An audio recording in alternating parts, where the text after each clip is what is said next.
Hare Krishna. On behalf of Sri Sri Radha Gopinath Temple, thank you to all the devotees for joining. Today we'll start off by singing Jai Radha Madhava for the pleasure of their lordships. Jai Radha Madhava Jaya Kunda Bihari Jaya Gopijana Vallabha Jaya Girivaradhari Jaya Girivaradhari Jaya Yashodhanandana Jaya Vrajjanarandana Jaya Yamuna Tiravanachari Jaya Kunja Bihari Jaya Radha Madhava Jaya Kunja Bihari Hare Krishna Krishna Krishna Hare Hare Hare Rama Rama Rama Hare Hare Hare Krishna Krishna Krishna Hare Hare Hare Rama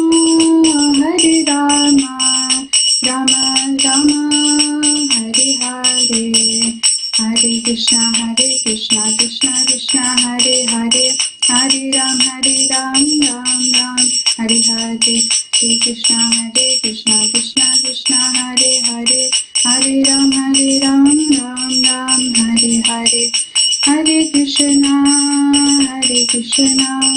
Krishna Krishna Hare Hare Hare Rama Rama Rama Hare Hare Jaya Radha Gopinath Shri Radha Jaya Jagannatha Jaya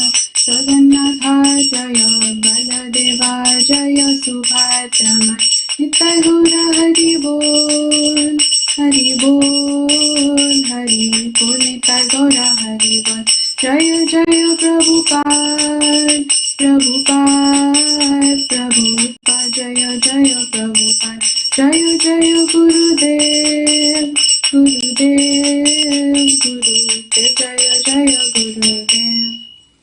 जय श्री श्री राधा गोपीनाथ भगवान की जय जय जगन्नाथ बलदेव सुभद्रा माई की जय जय निता गौर प्रमानंदे हरि हरि बोल ओम नमो भगवते वासुदेवाय ओम नमो भगवते वासुदेवाय ओम नमो भगवते वासुदेवाय नारायणं नमस्कृत्य नरं चैव नरोत्तमं देवीं सरस्वतीं व्यासं ततो जयमुदीरयेत् नष्टप्रायेषु भद्रेषु नित्यं भागवत सेवया भगवतीरुत्तम श्लोके भक्तिर्भवति नैष्टिके कृष्णाय वासुदेवाय देवकी नंदनाय च नंदगोपकुमाराय गोविन्दाय नमो नमः.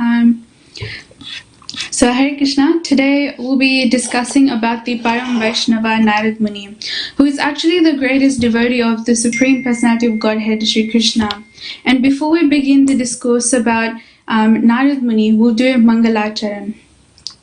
Om Ajnanatimidandhasya Jnananjanashalakaya Chakshurunmilitam Yena Tasmai Shri Guruve Namaha Shri Chaitanya Manobhishtam Stapitam Yena Bhutale Swayam Rupa Kadamayam Tadati Swapadantikam Vandeham Shri Guru Shri Yuta Padakamalam Shri Gurum Vaishnavamscha Shri Rupam Sagrajatam Sahagana Raghunathan Vitam Tam Sajivam साद्वैतं सावधूतं परिजना सहितं श्री कृष्ण चैतन्य देवं श्री राधा कृष्ण पादान् सहगना ललिता श्री विशाखान्वितांश्च। हे कृष्ण करुणा सिंधु दीनबंधु जगत्पते गोपेशा गोपिका कांता राधा कांता नमस्तुते। तप्त कांचन गौरांगी राधे वृंदावनेश्वरी विश्वभानुसुते देवी प्रणमामि हरिप्रिये। वाञ्छाकल्पतरुभ्यश्च कृपा सिन्धुभ्यैव च पतितानां पावनेभ्यो वैष्णवेभ्यो नमो नमः। जय श्री कृष्ण चैतन्य प्रभु नित्यानंद श्री अद्वैत गदाधर श्रीवासादि गौर भक्त वृंदा। हरे Krishna Krishna Krishna Hare Hare Hare Ram Ram Ram Hare Hare. Hare Krishna. Hare Krishna once again. So for today's class we'll be speaking about Narada Muni. So Narada Muni is one of the greatest devotees of the Supreme Lord Krishna. He is considered to be the emblem of devotional service. Narada Muni is also the spiritual master of many devotees who have actually surrendered everything unto the Supreme Lord. So for example, like Srila Vyasadeva, he was the compiler of all Vedic scriptures. Also Valmiki Muni, the author of Ramayana. There's also Dhruv Maharaj and also Prahlad Maharaj, of course, and many others. Shri Krishna says in Bhagavad Gita 10.26, he says, Ashwata sarva vrikshanam devarshinam cha narada kandarvanam chitraratha siddhanam kapilo muni. Shri Krishna says that of all the trees, I am the banyan tree, and of the sages among the demigods, I am Narada. Of the Gandharvas, I am Chitraratha, and among the perfected beings, I am sage Kapila. Also later Chaitanya Mahaprabhu, he mentions that Narad Muni is the Shakti-Avesha avatar, where Narad is directly empowered by the Supreme Lord Shri Krishna to carry out the Lord's will. And here he carries out the opulence of devotion to the lotus feet of Sri Radha and Sri Krishna. Narad Muni is also known, like we know, by the name of Devrishi Narad. So Devrishi means like the celestial sage. And he's also known by Trikaldashi. So because he travels to different lokas and he transfers information to and from the Lord. He is one of the Manas Putras, or like the mind-born son, or created by the mind of Brahmadev. In Bhagavatam it states that Narad was born from the best deliberation of Brahma, because Narad was able to give Krishna Prem to those who were actually aspiring for it. We know that even the greatest of the yogis who know a lot of Vedic literature or are undertaking severe penances, it's even hard for them to realize who Krishna or the Supreme Lord actually is. But we have been told by the Lord himself that only his pure devotees, so pure devotees of Krishna, can share the love of Godhead to everyone who actually wants to experience that love of Godhead. As Sri Krishna says in Bhagavad Gita 6.47, Yoginam api sarvesham madgate nantaratmana shraddhavan bhajate yomam same yukta tamo mata. And then we come to our next point. So the meaning of the word Narada, or the name Narada. So Nara means the Supreme Lord, and Da means one who can deliver. So that means the word Narada, or the name Narada, means who is someone who is the deliverer of the Lord's message. Srila Prabhupada clarifies that Narad Muni can deliver the love of the Supreme Lord to anyone, but that does not mean that the Lord is like a commodity that can be delivered just to anyone in general, like a person out in the streets.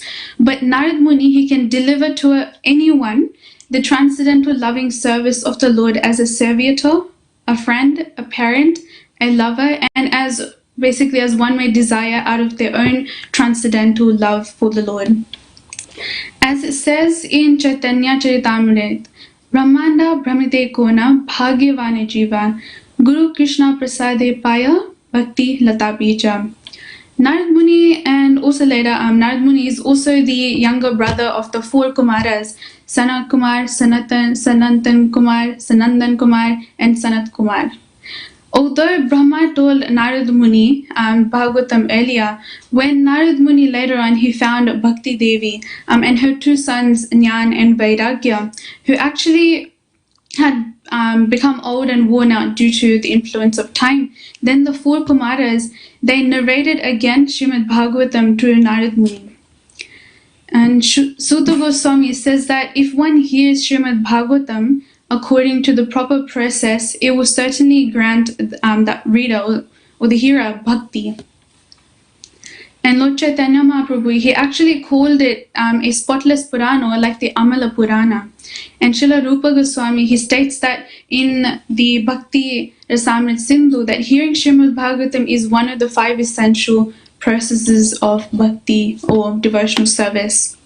So coming back to Narad Muni, Narad Muni is also referred to or called as the eternal space man. So one who travels everywhere constantly singing the glories of the Lord in full surrender, and due to his surrender to Sri Krishna, Narad Muni has attained complete freedom in life.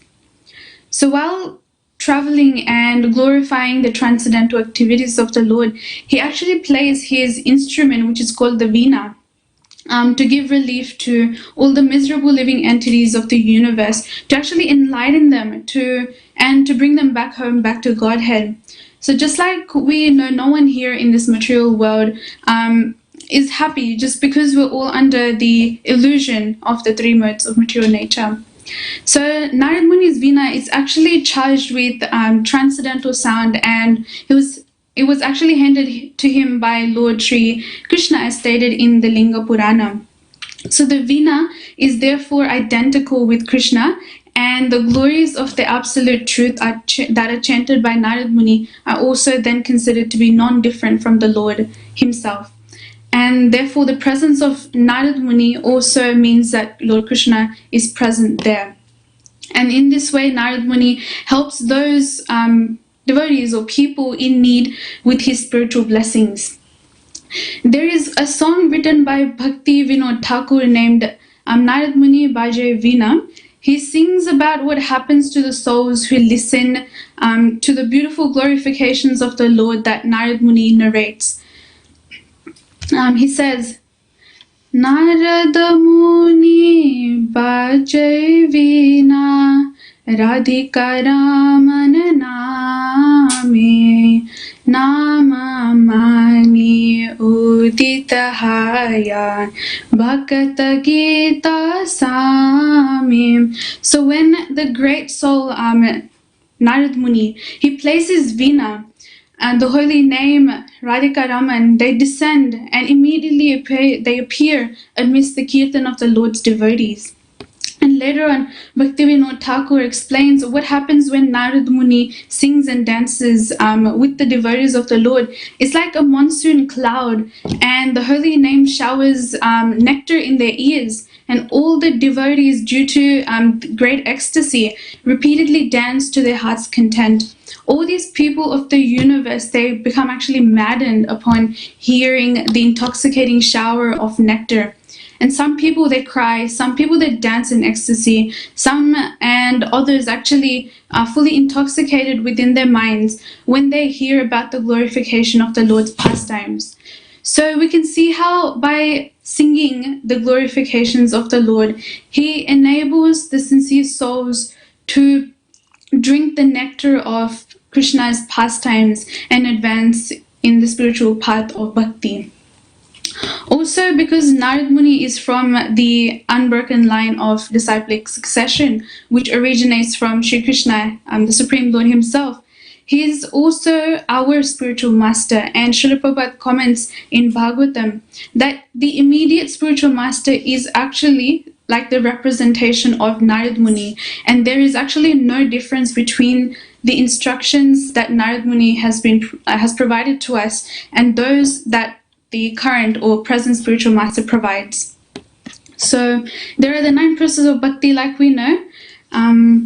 Shravana Kirtana Smarana Vandana Pata Sevana Dasya Re Pujana Sakhi Jana Atma Nivedana.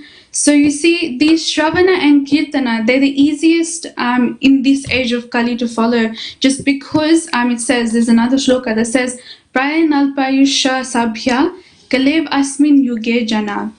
Manda Samanda Matayo, Manda Bhagya He Upadrita. It says in this iron age of Kali, men almost always have but the short lives. They're very quarrelsome, they're lazy, they're misguided, and they're also unlucky. And above all of this, they're always very disturbed. So this actually, as you can see, is like very bad, like Shudra mentality. And thus these people, when they manufacture their own way of life, they're thinking that whatever actions they're currently doing is always going to be right. They're just not going to accept what others are going to say. And with the result, they gradually become very unfortunate, again, Manda Bhagya. And furthermore, they're, again, always very disturbed by various circumstances that they face in life.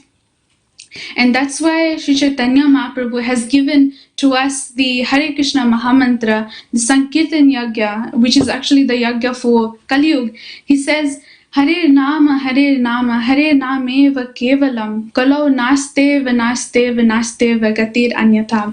He says, for spiritual progress in this age of Kali, there is no alternative. There is no alternative. There is no alternative to the holy name, to the holy name, to the holy name of the Lord. To the next point, Narada Muni is also one of the Mahajanas, or the authorities. And these 12 authorities or Mahajanas, there are 12 of them according to Bhagavatam, and one of them is Narada Muni, as stated by Yamraj.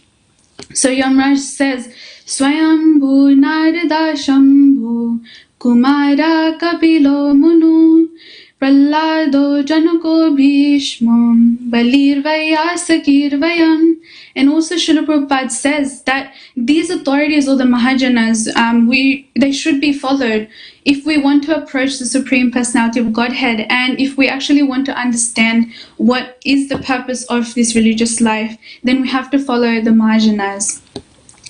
So now we've discussed who Narada Muni is right now, and so we'll look into the past lives of Narada Muni, because through the examples of such great personalities or exalted devotees of the Lord, we actually get the chance to learn how they chant the holy names of Sri Krishna and fully surrender unto Him in all situations or circumstances they may face in life. And so we know that Srila Ved Vyas, who is the compiler of the Vedas, so one day what happened was he was feeling very dissatisfied, and so his spiritual master, who was Narada Muni, inquired from him that, oh, why are you feeling so morose? Why are you sad? Vyasadeva, he mentioned that although he had written many great literatures for the human society, like that time it was the Vedanta Sutra, which was considered actually to be one of the topmost philosophical theses in the world, he still wasn't very satisfied and could not actually find the reason for it. Then Narada Muni said that this dissatisfaction is due to your not describing the activities of the Supreme Lord. And therefore you're not satisfied enough. You have simply just discussed the external elements, but the internal elements you, Vyasadeva, have not discussed, and that's why you're dissatisfied. So this way, Vyasadeva was instructed by his spiritual master Narada Muni to write such a great literature that people in general, will come to Krishna consciousness. So Vyasadeva's last mature contribution, like we know, is Srimad Bhagavatam. And so we see that Vyasadeva, the compiler of Srimad Bhagavatam, was also inspired by Narada Muni. So now we'll look into or discuss a bit further or into depth when Narada Muni was instructing Srila Ved Vyas about Srimad Bhagavatam. He actually narrated to Vyasadeva about his own past life, just to give him a bit more encouragement around there. So Narada Muni, he narrates that how during the last millennium, He was born as the son of the maidservant who was engaged in serving Bhakti Vedantas, who were actually following the principle of the Vedanta. It was during the 4 months of the rainy season that the Bhakti Vedantas were staying there at their house, the hermitage. And during that time, the boy Narada, so in his past life, he was engaged in the personal service of the Bhakti Vedantas.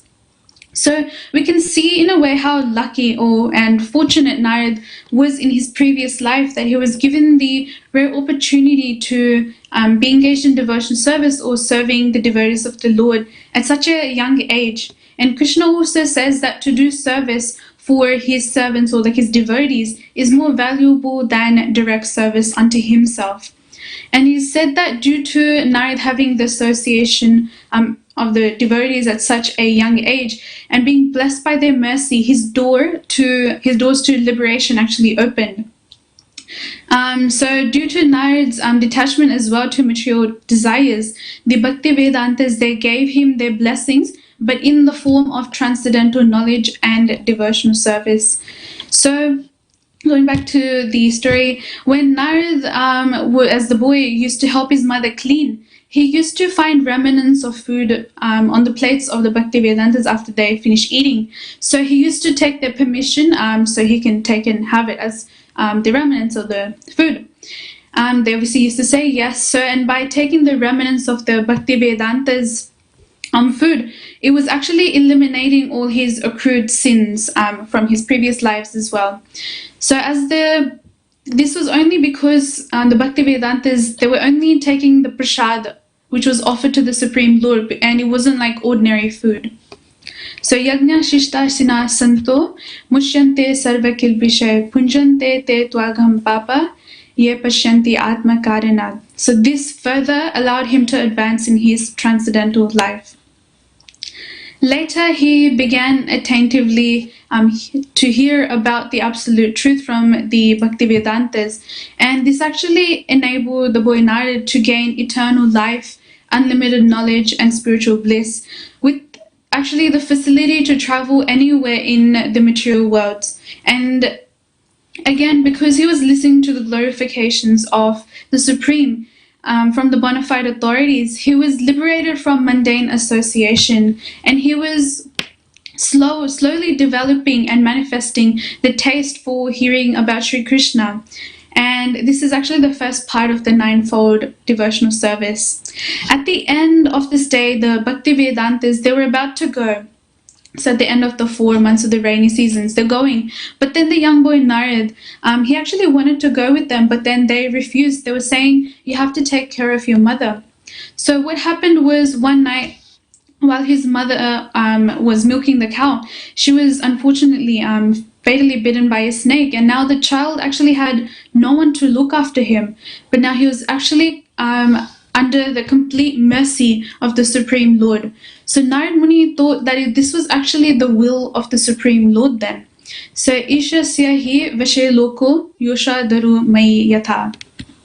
So he says to Vyasadeva, while explaining this story to him, that the world is under the full control of the Supreme Lord. Therefore, everyone is like a wooden doll in the hands of the puppet master, who is Sri Krishna himself. Then the young boy, he headed north without wasting any time. So he walked alone through towns, villages, forests, caves, and we know that all these places, like especially the forests and caves, they're full of very ferocious animals. And this is actually considered to be the Parivrajacharya. So where one actually travels through all these places alone, it actually increases their strength in mind and builds faith in God. And that's why Narad was able to attain liberation at the end of that life. He then came across a big banyan tree where he sat in meditation under its big shadow. So with his mind fully concentrated on the super soul, as per the instructions of the Bhakti Vedantas, it transformed his mind into transcendental love for the Supreme Lord Krishna. Then as Krishna appeared on the lotus of his mind, tears actually rolled down from his eyes, which in a way displayed his feelings of separation from the Lord. He actually saw the Supreme Lord in front of him, and it actually enabled him to develop spiritual senses.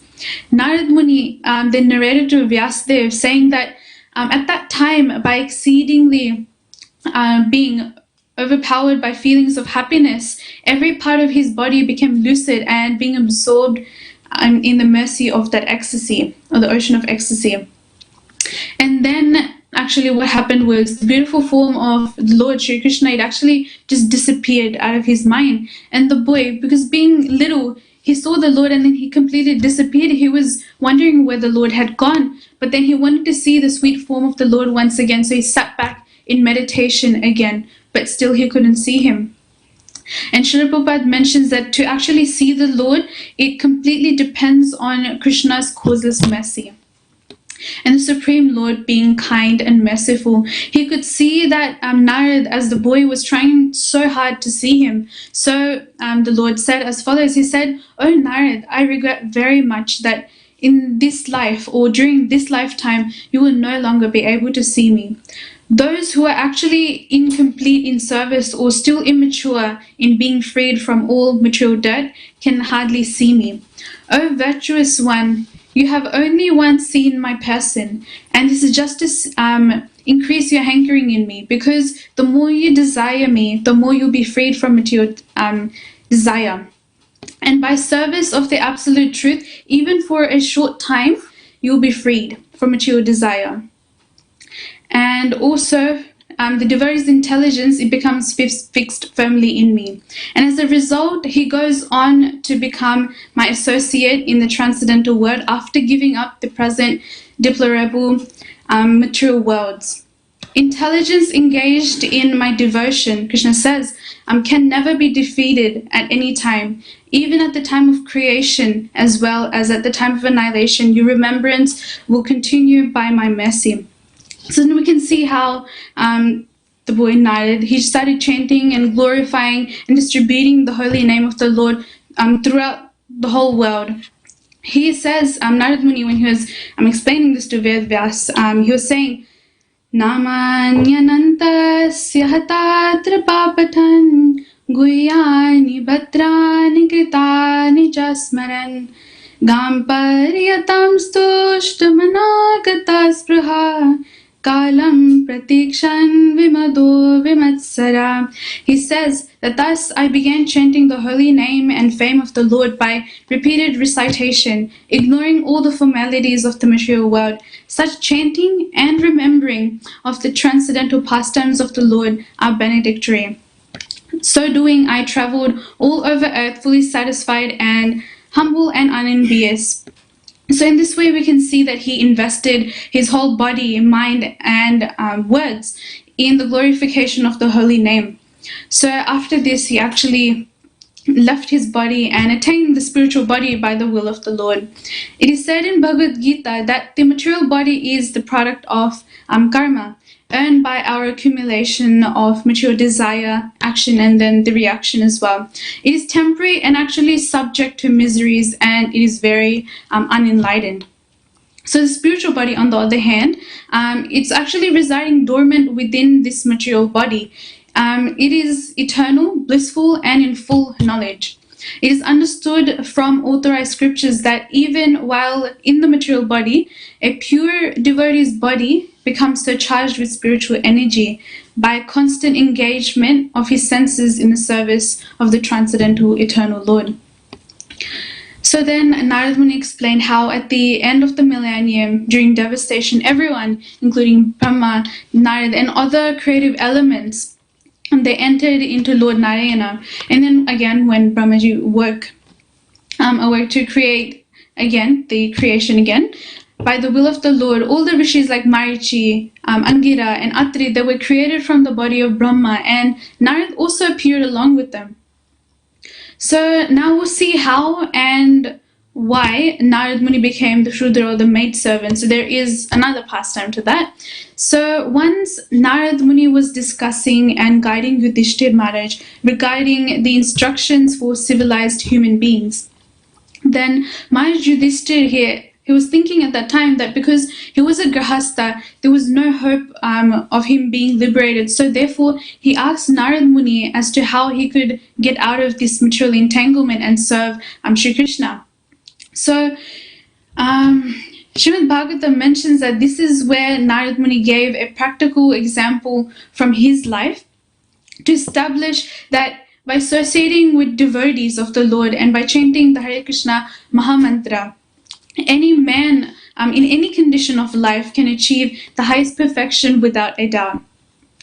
So Narada Muni, he explains in brief his past two lives as follows to Yudhishthira Maharaj. He mentions that long time ago in another Mahakalpa, millennium of Brahma, Narada Muni was a very respected Gandharva in the name of Upabarhana. He had a very beautiful face and pleasing, attractive bodily structure, decorated with flower garlands and sandalwood pulp. He was most pleasing to the women of his city. Thus, he mentions that he was bewildered always and having always lusty feelings. And once, what happened was there was a Sankirtan festival to glorify the Supreme Lord in the assembly of the demigods. And the Gandharvas and Apsaras, they were also invited by the Prajapatis to take part in the Sankirtan festival. So just as a side note here, Prabhupada mentions in the purport that the Hare Krishna movement is not actually a new movement as people sometimes may mistakenly think. So the Hare Krishna movement is present actually in every millennium of Lord Brahma's life, and the holy name is actually chanted in all the higher planetary systems as well. So going back to the story, then as Narada Muni was invited to that festival as Upabarhana, he also joined, and as he was surrounded by women, he began to musically sing the glories of the demigods. And because of this, the Prajapatis, the great demigods who are actually in charge of the affairs of the universe, forcefully cursed him. And they said that because you have committed an offense, you may you immediately become a Shudra, devoid of beauty. So thus we can see how too much attraction to the material desires will actually lead one to fall into the association of Shudras, people who are spiritually untrained. And also then it can potentially be actually the downfall of a person, and they will be disturbed by various circumstances that may come into their life. Srila Prabhupada, he listed two offenses of Upabarhana as to why he was cursed to become a Shudra. So the first offense was that he went to join a Sankirtan party or the festival in the company of lusty women. And the second offense was that he considered ordinary songs like personal glorifications to be equivalent to that of Sankirtan, which we know is an offense. And as we can see, then his previous life, Narada Muni was one of the denizens of Gandharva Loka. But unfortunately, because he neglected to glorify the Supreme Lord due to his bad association, he fell from that exalted position in Gandharva Loka to become the Shudra. However, because of his association in when he became the Shudra, with the Bhakti Vedantas, when he was the maidservant's son, he became more fortunate than he actually was when he was the Gandharva. Even though he had been cursed to become a Shudra, in his next life, which is now, he became the son of Lord Brahma. So hearing these two pastimes that Narada Muni had recited, one question may arise in our minds that how is it possible for Narada Muni to actually remember his past lives? So we know that Sri Krishna can actually remember the incidents that happened millions of years ago from time immemorial and in the future as well. He says, Shri Bhagavano Vacha Bahuni me vyatitani Janmani Tavacharjuna Tani Aham Veda Sarvani Na Tvam Veda Parantapa. Similarly, so Shri Krishna's pure devotees like Narada Muni, they can also remember such incidents from their past lives just by the mercy of the Supreme Lord. And there are many examples of devotees who, when they come in the association of Narada Muni, they also get the love of Sri Krishna, because Narada Muni was the Param Vaishnav. a pure devotee of the Lord, and he was actually the epitome of bhakti or devotional service. We know Prahlad Maharaj, a great devotee of Sri Nrsimhadev. When he was in the womb of his mother Kayadu, his father Hiranyakashipu left to perform the austerity. The demigods, what happened was then the demigods headed by Indra, they came to take Kayadu away. And as Narada Muni was traveling by that place that day, he questioned the demigods as to what they were doing with Kayadu, why they were dragging her. And then the demigods, they told Narada Muni that they didn't want to harm Kayadu, but they just wanted to kill the child in the womb of Kayadu because he was the son of the demon. But then Narada Muni was just like, stop there, don't do that. And so he told them that the child in the womb of Kayadu was not actually a demon. He was one of the greatest devotees of the Lord. So the demigods, they let Kayadu go because they heard from Narada Muni as to who the child actually was then. And then what happened was Narada Muni took Kayadu to his hermitage, and he was telling her the glories of the Supreme Lord. And at this time as well, Prahlad Maharaj, in the womb of his mother, he was learning the spiritual knowledge from Narada Muni. And as we can see, throughout his childhood, he was engaged in preaching Krishna consciousness to his friends, and he was not at all attracted to anything material. So in this way, he was fully surrendered to the Supreme Lord throughout his whole life. Another example is of Dhruva Maharaj, who actually, like we know, wanted the kingdom greater than Brahmadev, as he felt offended when his stepmother didn't let him sit on his father's lap.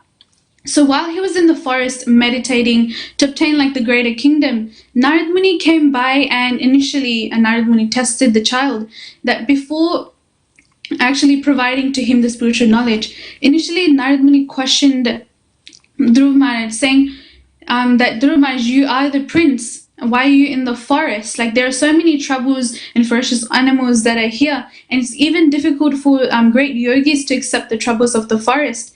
And Narada Muni actually told him, go back to your palace, it's much more safer there for you.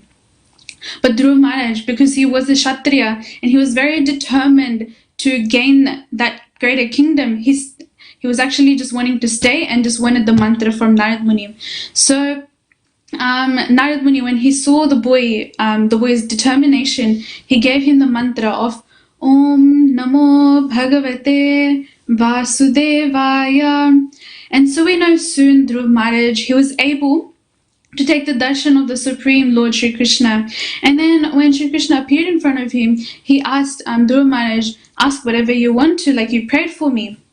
But then Dhruva Maharaj, he prays to Sri Krishna and says that I have been searching for some pieces of broken glass, but instead I have found the most valuable jewel, yourself. So I am therefore fully satisfied, my Lord, and I do not wish to ask for anything else more from your Lordship. Another example is of Mrigari. So he was actually a hunter in Prayag, and he was actually very bad. He used to actually kill animals in half and leave them half dead in the forest. So one day what happened was Narada Muni, as he was traveling by these forests, he could see the half-dead animals. They were all suffering. So Narada Muni, being the Vaishnava, he felt very compassionate towards them. So he went to pay visits, obviously, to the hunter Mrigari. And so when Mrigari, he saw Narada Muni coming to him, he was thinking that this saintly person just wanted deer skin. So as Narada Muni approached Mrigari, Mrigari is just please do not disturb me. If you want the deer skin, I'll give it to you, but just do not interrupt my business right now. But Narada Muni told him, or said to him, that I haven't come here to ask for the deer skin. I just have simply come here to ask you, why do you kill animals? And if you do kill them, why are you killing them in half and not in full? And then Mrigari questioned Narada Muni, saying that what's the difference between killing an animal in whole or half?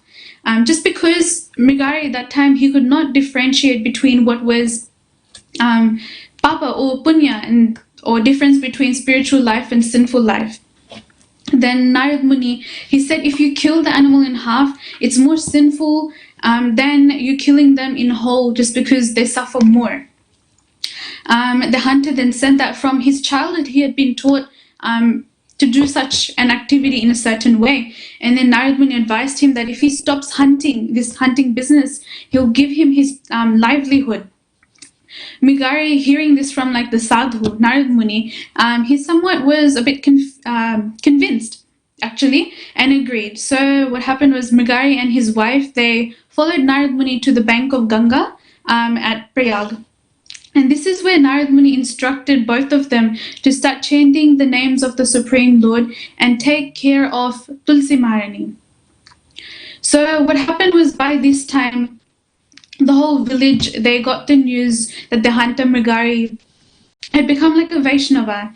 And just like our custom, when they used to go and visit him, they used to get him food items and give it to Mrigari and his wife.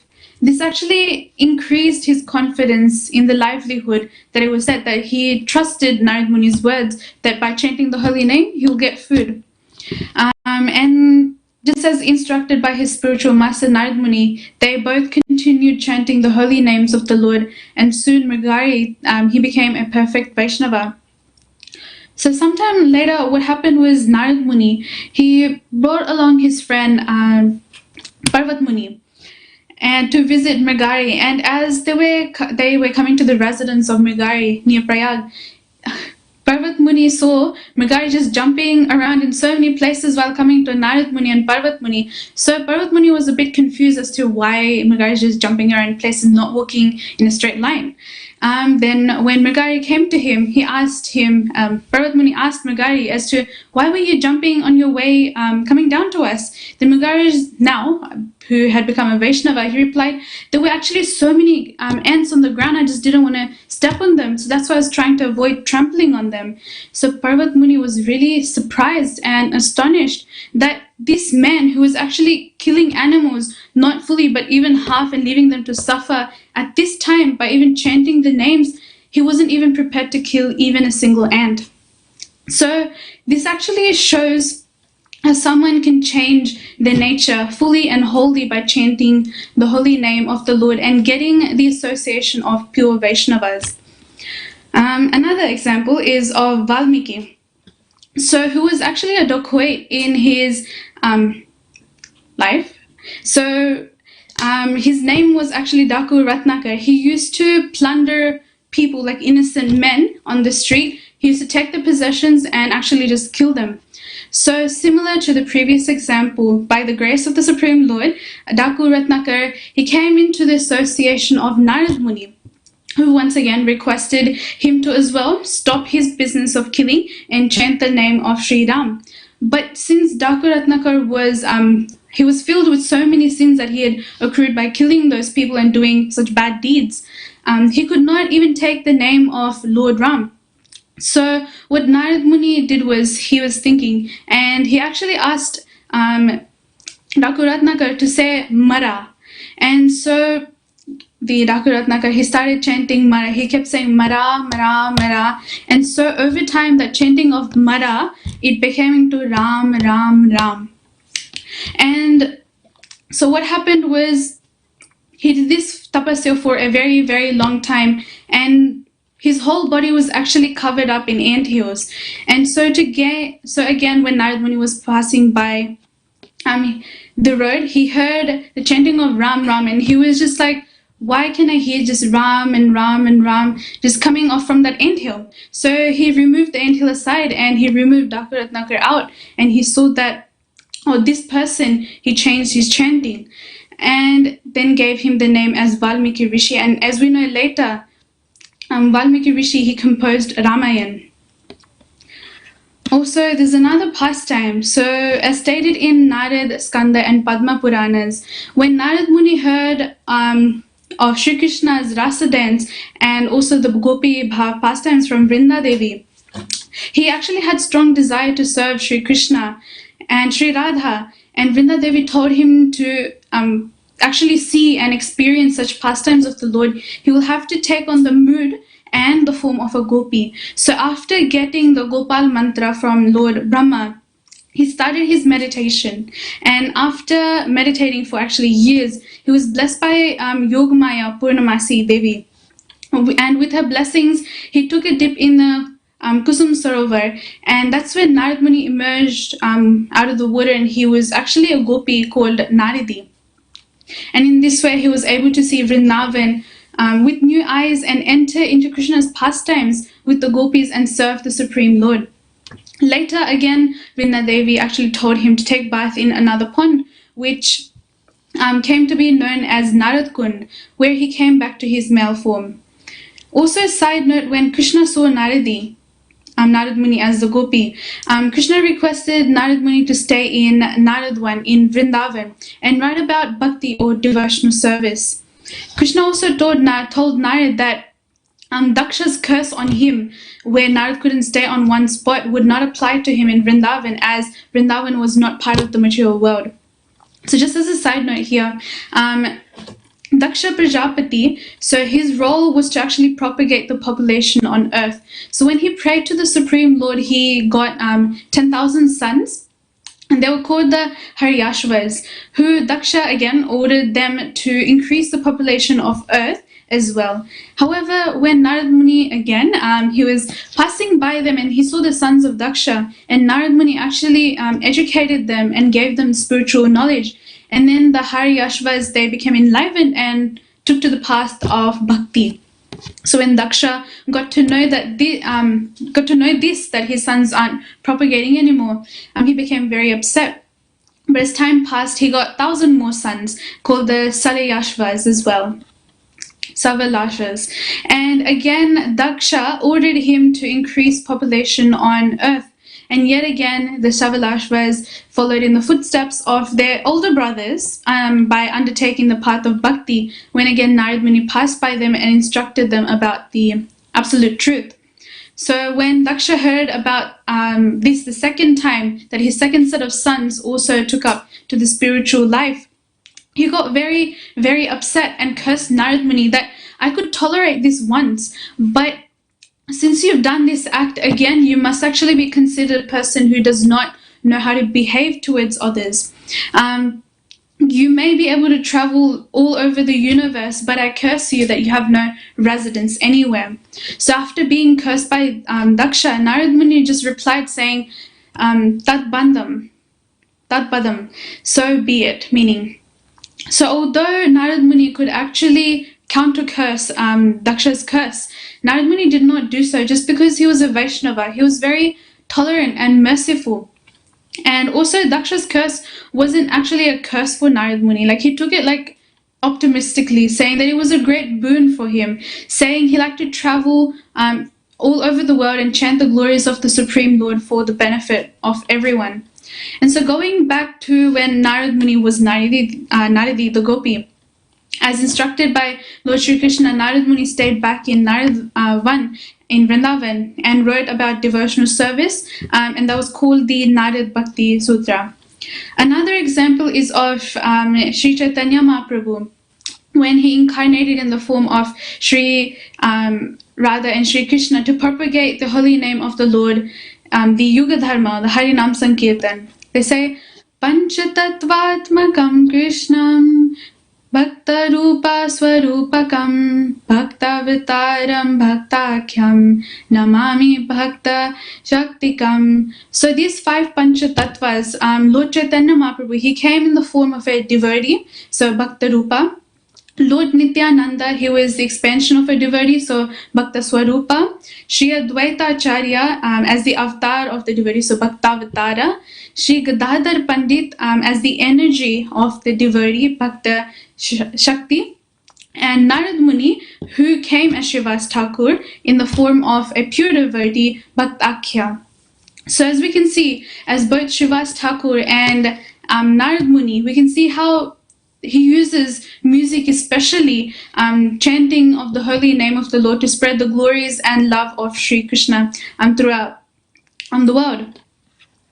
So there's another example which signifies the importance of sadhu sangha is as follows. So one day what happened was Narad Muni, he had a doubt, and so he traveled to the ocean of milk to visit Lord Narayana, Lord Vishnu. And so he paid his obeisances to Lord Vishnu and asked him the question. So Narad Muni said to the Lord, Oh Lord, I just want to know what is the importance of Vaishnav Satsang or association of Vaishnava devotees. So Lord Vishnu said, I will answer your question in a bit, but just first you have to do one thing for me. Look at that town on earth. You can see a worm crawling there. So go over to that worm and ask that worm the question, so it will answer the question for you. So Narad was a bit confused, but he obeyed the Lord and took his leave. However, though, when Narad Muni asked the worm the question, the worm just looked up at him, rolled over, and unfortunately just passed away. So by this, Narad Muni was just a bit shocked, and he just went back to the Lord and told him what had happened. Lord Vishnu, Lord Narayan, knowing basically what always happens, he told him, don't worry, Narad, you have just one more task. Let everything be as it is, just one more task. Look there on earth, there's another calf that was just born just a while ago, and ask the calf your question, you'll get your answer.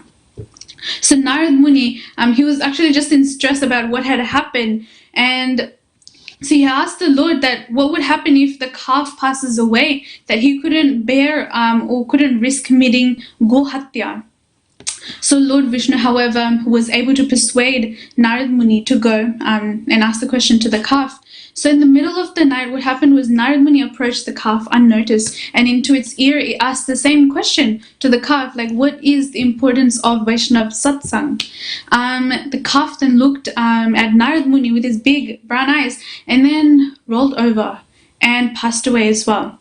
Narad Muni this time was extremely worried and terrified just because he had committed the most sinful act, Gohatya, and left that place immediately at once, and went running to Lord Vishnu, and with fear he narrated what had happened.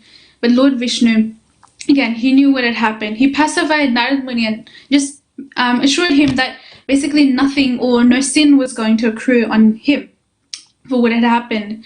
Lord Vishnu again told him, there is just one last thing that you have to do.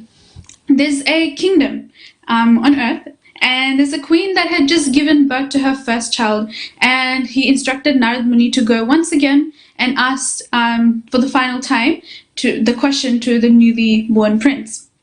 So Narad Muni was again worried because he had once again killed the worm and also done Gohatya, so he was worried about this. So he's just like, my lord, please don't ask me to go there, because no doubt that there will be some harm done to this child, a human as well, so I cannot simply take the chance. But Lord Vishnu again was able to persuade or convince Narad Muni. So Narad Muni again took his leave, and this time he went to ask the question to the prince. He actually arrived at the balcony where the prince was lying in his crib and just playing around, which was actually unattended. So Narad Muni hesitatingly, he asked the child again the same question. So he said, what is the importance of Vaishnav Satsang? The child looked up at Narad Muni, and Narad Muni again was a bit worried as to what if the child just rolls over and also passes away. But actually, to his astonishment, the young prince began to speak.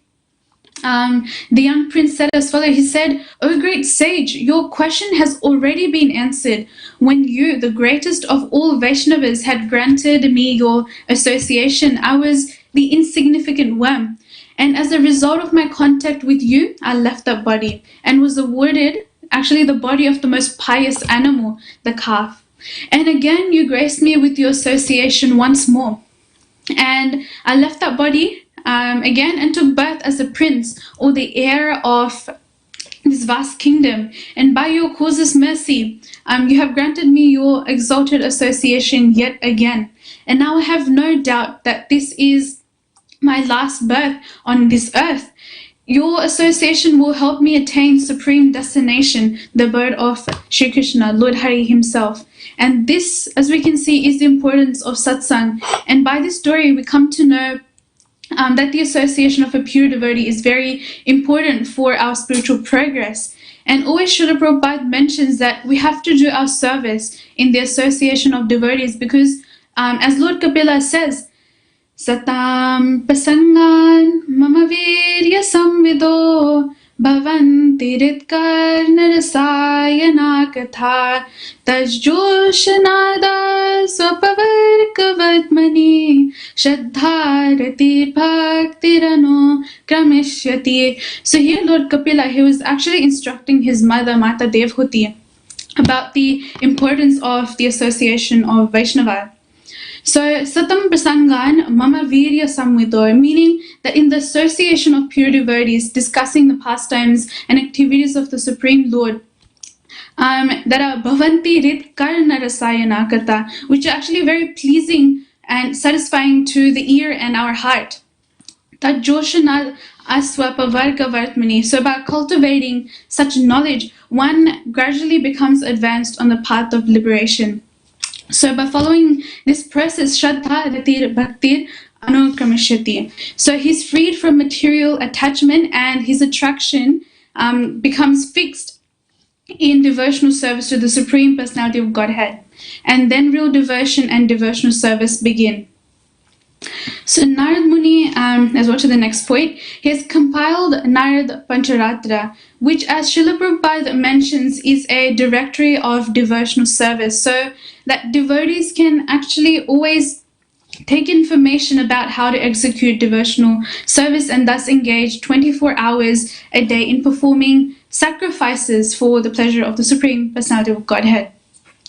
So since the main topic of Narada Pancharatra is devotional service, an example is given of the queen. So when she comes out in public, we see that there are maidservants or her associates that follow with her. So just as this devotional service is likened to the queen, so once we take to the process of bhakti, the maidservants of bhakti like material opulence, liberation, and mystic powers, they also follow.